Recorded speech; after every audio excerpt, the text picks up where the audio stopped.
Story time nung nausog ako at nagkasakit kaya pumunta ako sa albularyo.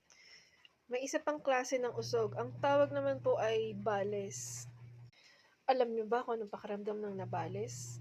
Yun yung sobrang sakit ng tiyan na nagpapawis ka ng malamig, na hindi mo maintindihan ang tiyan mo, talagang umiikot at gusto mong sumuka na para kang hindi mawari. Pag gano'n ang nangyari sa'yo, kailangan mo magpalaway sa lahat ng mga taong nakapaligid sa'yo. Dahil kung di maagapan, talagang sasaktan ka ng tiyan na hindi matanggal-tanggal. Naalala ko noon, nabales din ako. At ang ginawa, nilawayan ako lahat ng matatanda na nakapaligid sa akin. At pinainom ako ng nanay ko ng pinaglagaan ng balat ng bawang. Ilang oras lang na pagpapahinga ay okay na ako.